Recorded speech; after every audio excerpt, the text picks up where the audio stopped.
गायत्री परिवाराच्या वतीने व्यक्तिमत्व विकास शिबिर दीप महायज्ञाने समारोप। याबाबत वृत्त असे की धुळे शहरातील वीर सावरकर पुतळ्याजवळ असलेल्या ग्रंथालय समोर असलेल्या गायत्री प्रज्ञापीठ या स्थळात या ठिकाणी दिनांक 14 ते 16 जून 2024 या कालावधीत 3 दिवसीय गायत्री परिवाराच्या वतीने व्यक्तिमत्व विकास शिबिर घेण्यात आले, ज्यात प्रामुख्याने गायत्री परिवाराच्या वतीने सदर हे तीर्थशांती कुंज हरिद्वार यांच्या मार्गदर्शनाखाली शिबिर घेण्यात आले। दिनांक 14 ते 16 जून 2024 रोजी संध्याकाळी 4 ते 6 दरम्यान कन्या किशोर व्यक्तिमत्व विकास शिबिराचे आयोजन करण्यात आले होते। सदर या शिबिराचा शेवटचा दिवस म्हणजेच दिनांक 16 जून 2024 रोजी या शिबिरात वय वर्ष 8 ते 16 वर्ष वयोगटातील मुला मुलींसाठी निशुल्क या ठिकाणी व्यक्तिमत्व विकास शिबिर घेण्यात आले। तर या शिबिराचा समारोप आज करण्यात आला। यावेळेस गायत्री जयंती निमित्ताने सायंकाळी 6 वाजता राष्ट्रजागरण दिन महायज्ञाने सदर या व्यक्तिमत्व विकास शिबिराचा समारोप या ठिकाणी करण्यात आला। तर यावेळेस गायत्री परिवाराच्या वतीने या ठिकाणी आरती करून या ठिकाणी मार्गदर्शन या 8 ते 16 वर्ष वयोगटातील मुलांना करण्यात आले।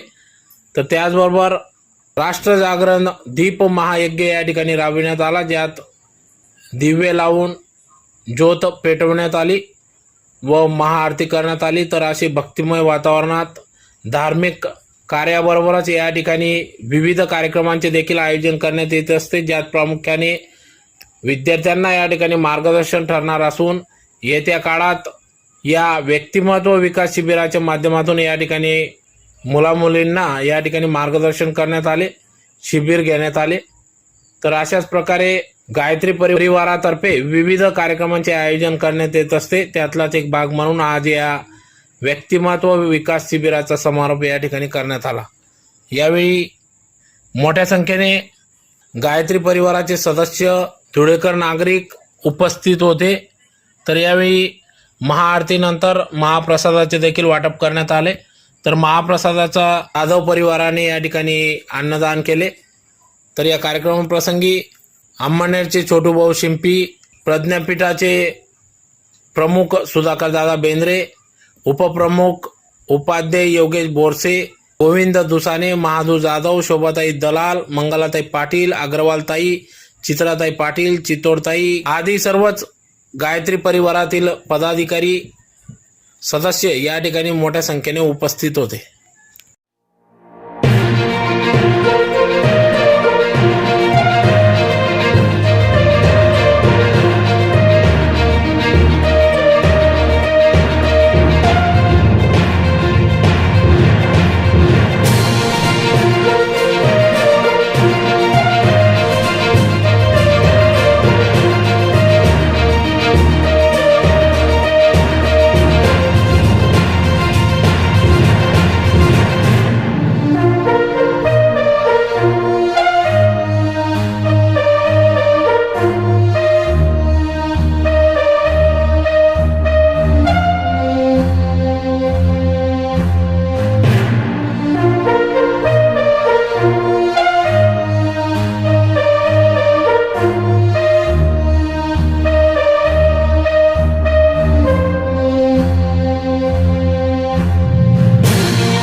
पर मनोवृत्ति तथा प्रेरणा दे।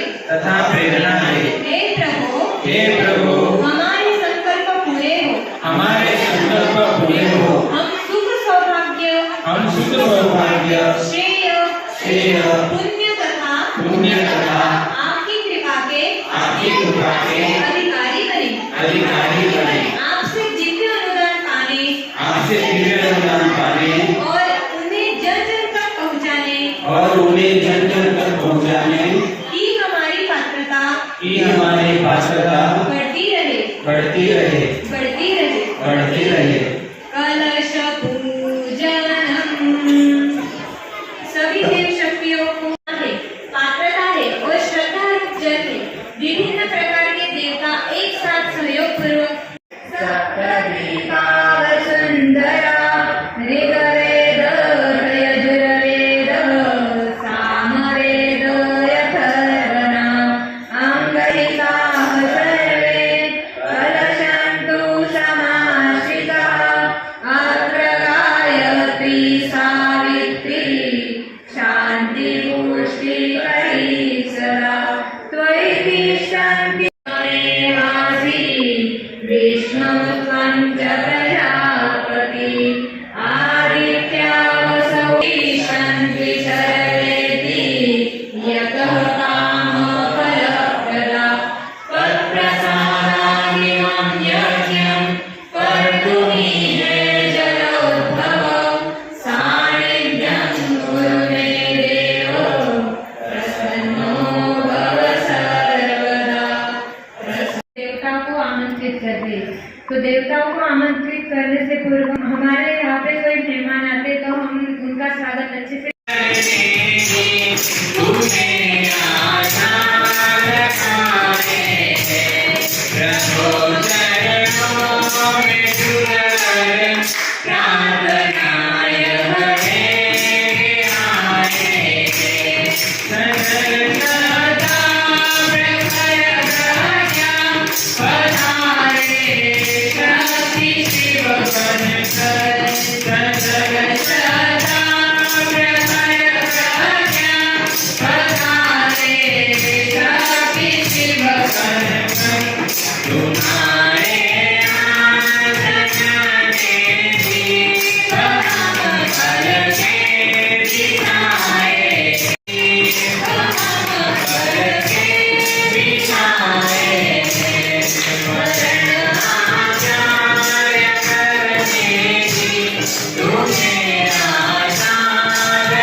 अतिशय परिश्रम घेतलं आणि काय मला गायत्री सोबत झालं.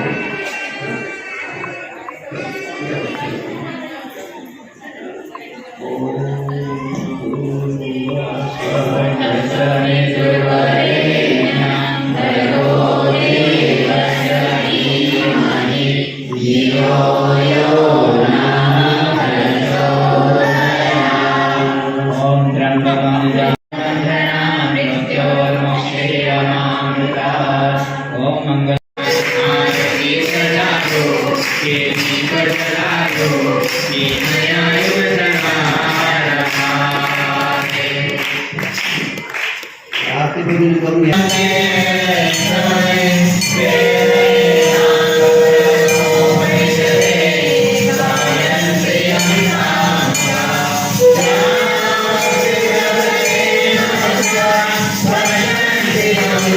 Thank you.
दैनंदिन जे आमचं जीवन आहे ते जीवन आम्ही कसं जगलं पाहिजे, या जीवनामध्ये जे काही आमचा व्यवहार आहे, आमचे जे काही नोकरी असेल, व्यवसाय असेल, धंदा असेल, मुलामुलींचा जे काही शाळेचं काम आहे ते आम्ही कर्तव्यनिष्ठपणाने पार पाडलं पाहिजे. यालाच काही साधना म्हटलं गेलेलं आहे. इमानदारीने केलं पाहिजे, सचोटीनं केलं पाहिजे आणि कुठल्या भ्रष्टाचार त्यामध्ये करता कामा नये, याला साधना गुरुदेवाने सांगितलेलं आहे. आणि तिसरी गोष्ट आहे आराधना. आराधनेमध्ये आम्हाला गुरुजी सांगता आहे की आम्ही आमचं जीवन जगण्यासाठी, आमच्या कुटुंबाचं जीवन उंचावण्यासाठी आम्ही खूप प्रयत्न करतो, कष्ट करतो, मेहनत करतो, केलीच पाहिजे. आज त्याशिवाय आम्हाला जीवन जगता येणार नाही, परंतु आम्ही समाजाचं काही देणं लागत आहोत. समाजाच्या हितासाठी, त्यांच्या कार्यासाठी आम्ही काहीतरी चांगल्या करण्यासाठी झटलं पाहिजे, केलं पाहिजे. आणि त्याला दोन सूत्र आणखी आम्हाला गुरुजी सांगतायत, एक आहे संविधान आणि एक आहे अंशदान. संविधान आणि अंशदान केल्याशिवाय आम्हाला तुमचे जीवन जगता येणार नाही. आणि या संविधानामध्ये 24 तासामध्ये थोडासा अर्धा तास, 1 तास रोजच्या या कार्यासाठी, चांगल्या सत्कार्यासाठी, समाजहित कार्यासाठी आम्हाला दिलं गेलं पाहिजे. आम्हाला थोडंसं योगदान यासाठी, आमच्या उत्पन्नाचा 1 या चांगल्या कार्यासाठी आम्हाला देता आला पाहिजे. याला संविधान आणि अंशदान म्हटलं गेलेलं आहे. आणि या क्रिया जेव्हा आमच्या जीवनामध्ये येत असतात ना, तेव्हा आम्हाला मनाला शांती मिळत असते. बंधू भगिनींनो, आपण पाहत आहोत खूप कष्टाचे जीवन करून सुद्धा, मेहनतीचे जीवन करून सुद्धा आम्ही धावतो आहे, पळतो आहोत आणि मात्र आम्हाला समाधान मिळत नाही. समाधान तेव्हा मिळणार आहे त्यावेळेस तिन्ही गोष्टी आम्ही जीवनामध्ये उतरवणार आहोत, एक उपासना, साधना आणि आराधना. तर आज आम्ही संकल्प करूया या ठिकाणी. करण्याबरोबर संकल्प आधी दादांनी सांगितले की या ठिकाणी दर रविवारी गायत्री जयंती, गायत्री परिवार जे 4 वर्षातले 4 उत्सव मोठे साजरे करतात, त्याच्यातला एक गायत्री जयंती हा उत्सव आहे. आणि तो आपण तुम्ही बघितला जे कशा पद्धतीने आम्ही साजरा केला आहे तो. तर गायत्री जयंती आज आमचे जे गुरुदेव पंडित श्रीराम शर्मा आचार्य यांचा परिनिर्वाण दिवस पण आहे. दुसरी गोष्ट, गंगा दशहरा आपण ऐकला असेल. तर जसे नवरात्र असतात तसे हे एक नवरात्र असतं ते. आणि दशहरा म्हणजे गंगा माता 10 दिवस 10 प्रकारचे पापं आपली नष्ट करत असते. आणि म्हणून प्रत्येक रोज त्या ठिकाणी गंगेला वेगवेगळ्या पद्धतीने त्याच्या पापाचं निरसन करण्याकरता लोक तिथं मुद्दामून जातात. म्हणून त्याला दशहरा असं नाव तिथं त्याला मिळालेलं आहे. तर या पद्धतीने ह्या दिवसाचं महत्त्व आहे. आणि या माध्यमातून आपल्या गायत्री परिवाराचा जे प्रमुख उद्देश आहे किंवा तुम्ही घोषणा ऐकल्याच्या नया युग आ रहा आहे की आता या सध्याचे काही अन्याय, अत्याचार, अमुक धमुक, भ्रष्टाचार, दुराचार ते चालू असतील. ते कुठेतरी थांबले पाहिजे. म्हणून त्या पद्धतीने समाजाचं प्रबोधन कसं करता येईल आपल्याला, आणि त्याच्याप्रमाणे मग स्वतः हम बदलेंगे तुम्ही बदलेगा. प्रत्येकजण काय म्हणतो समोरचा बदल, पण आपण बदललं तर जीव बदलणार आहे. आणि प्रत्येक घरातून ज्यावेळेला एक बदलेल ते कुटुंब बदलेल, कुटुंब बदललं म्हणजे मग ते परिवार, परिसर, गाव, शहर, तालुका अशा पद्धतीने पूर्ण देश बदलेल, अशा पद्धतीची आमची गायत्री परिवारची संकल्पना आहे. आणि त्या दृष्टिकोनातून जगाच्या 72 देशांमध्ये आणि संपूर्ण भारतामध्ये जवळजवळ 72 कोटी लोक आमच्या गायत्री परिवारचे सदस्य आहेत, याच्यामध्ये सामील आहेत. आणि अशा पद्धतीने गायत्री परिवार देशासाठी, धर्मासाठी अत्यंत चांगल्या प्रकारचं कार्य आम्ही आमच्या हिशोबाने करत आहोत. ज्या लोकांचं आचरण सुधारलं पाहिजे. आणि आमची सप्तक्रांती जी आहे त्याच्यामध्ये वृक्षारोपणासारखी एक क्रांती आहे, व्यसनमुक्तीसारखे एक कलम त्याच्यामध्ये. आम्ही ह्या सगळं जग बदललं पाहिजे आणि देश बदलला पाहिजे. माणसाचे विचार, आचार बदलले पाहिजे, मनन चिंतन बदललं पाहिजे. अशा पद्धतीची संकल्पना घेऊन गायत्री परिवार काम करतो आहे. आणि ते आपण प्रत्यक्ष इथं बघतात. आम्ही आज लहान मुलांचं बालसंस्कार 3 दिवसाचं सत्र घेतलं. त्यांच्या बालपणापासून त्यांच्या मनावर चांगले संस्कार करून त्यांना या देशकार्यात, या धर्मकार्यात राहण्याचा प्रयत्न गायत्री परिवार असतो. आणि भारतामध्ये, जगामध्ये प्रत्येक ठिकाणी अशाच पद्धतीचे कार्य गायत्री परिवार करतो. धन्यवाद.